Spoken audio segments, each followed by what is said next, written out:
জীবনানন্দ দাশের জীবনে বৌদ্ধ দর্শনের গভীর প্রভাব ছিল। তোর নাম কি?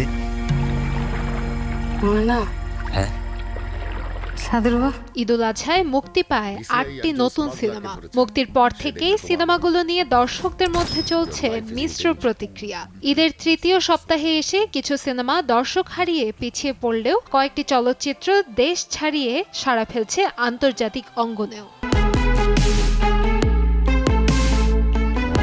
বরাবরের মতো এবারও ঢাকায় সিনেমার শীর্ষ নায়ক শাকিব খান অভিনীত রকস্টার সিনেমাটি মুক্তির আগেই দর্শক মহলে আলোচনায় ছিল। মাল্টিপ্লেক্সের পাশাপাশি দেশের ১০৩টি প্রেক্ষাগৃহে মুক্তি পায় সিনেমাটি। ১৭ দিনে মাল্টিপ্লেক্স থেকে আয় করেছে ৩,১৭,০০,০০০ টাকা। বর্তমানে যুক্তরাষ্ট্র ও ইউরোপের বিভিন্ন দেশের ৪১টি প্রেক্ষাগৃহেও চলছে রকস্টার। এমন একটা ফল আছে পৃথিবীতে যা জালিতে হয় না, পাকলে আর কেউ খায় না। মুক্তির আগেই আলোচনায় ছিল মেজবাউর রহমান সুমন পরিচালিত রৈত। সিনেমাটিতে অভিনয় করেছেন মোস্তাফিজুর নূর ইমরান ও নাজিফা তুষি। শুধুমাত্র সিনেপ্লেক্সে মুক্তি পাওয়া এই সিনেমার ভিজুয়াল ও অভিনয় দর্শকদের বেশ মুগ্ধ করেছে। বিশেষ করে ইমরান ও তুষির অভিনয় প্রশংসা পাচ্ছে। মুক্তির ১৭ দিনে সিনেমাটির মাল্টিপ্লেক্সে গ্রস আয় দাঁড়িয়েছে ১,৪৪,০০,০০০ টাকা। আপনি কি হেলেন নাকি বনলতা সেন? পরিচালক মাসুদ হাসান উজ্জ্বলের বনলতা সেন মুক্তি পেয়েছে শুধুমাত্র সিনেপ্লেক্সে। কবি জীবনানন্দ দাশের জীবন, সাহিত্য ও ব্যক্তিগত সংগ্রামকে কেন্দ্র করে নির্মিত হয়েছে সিনেমাটি। অভিনয় করেছেন খায়রুল বাশার, মাসুমা রহমান নাবিলা ও সোহেল মণ্ডল। সরকারি অনুমোদনে সিনেমাটি দর্শকদের বেশ প্রশংসা কুড়িয়েছে। মাল্টিপ্লেক্স থেকে সিনেমাটি আয় করেছে ৫৭,২০,০০০ টাকা। ভালো মানুষ বেশি দিন বাঁচে না। আরিফিন শুভ ও বিদ্যা সিনহা মিম অভিনীত মালিক পেয়েছে দ্বিতীয় সর্বোচ্চ সংখ্যক হল। দর্শকদের প্রতিক্রিয়া এখানে মিশ্র। অনেকেই দীর্ঘদিন পর শুভকে অ্যাকশন ধর্মী চরিত্রে দেখে সন্তুষ্ট। তবে সমালোচকদের একটি অংশের মতে অ্যাকশনকে বেশি গুরুত্ব দিতে গিয়ে গল্পের গভীরতা ধরে রাখতে পারেননি নির্মাতা সাইফ চন্দন। ১৭ দিনে সিনেমাটির মাল্টিপ্লেক্স গ্রস ৪৫,৫১,০০০ টাকা।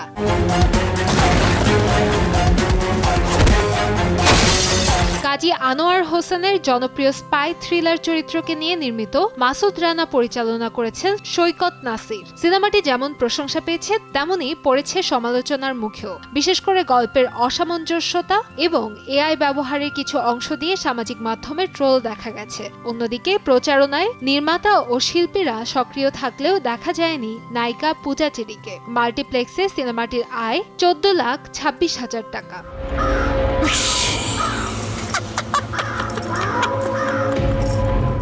দর্শক টানতে বেশ হিমশিম খাচ্ছে জাহিদ জুয়েল পরিচালিত পিনিক। সিনেমাটি নিয়ে খুব একটা সন্তোষ প্রকাশ করেননি দর্শক। প্রচারণায় নির্মাতা ও প্রযোজকদের দেখা গেলেও দেখা যায়নি প্রধান দুই অভিনয় শিল্পী আদর আজাদ ও শবনম বুবলিকে। ১৭ দিনে সিনেমাটির মাল্টিপ্লেক্স গ্রস মাত্র ৩,৪৫,০০০ টাকা।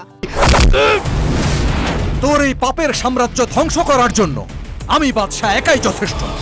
বদিউল আলম খোকন পরিচালিত অফিসার এবং তছনছ দুই সিনেমাই তুলনামূলক বেশি সমালোচনার মুখে পড়েছে। প্রচারণাতেও অনুপস্থিত ছিলেন দুই সিনেমার নায়িকারা। অফিসারের নায়িকা মাহিয়া মাহি বর্তমানে দেশের বাইরে রয়েছেন, আর তছনছের নায়িকা ইয়ামিন হক ববি দেশে থাকলেও প্রচারণায় অংশ নেননি। এ নিয়ে তার বিরুদ্ধে চলচ্চিত্র সংগঠনে অভিযোগ করার কথা জানিয়েছেন প্রযোজক ও অভিনেতা মুন্না খান।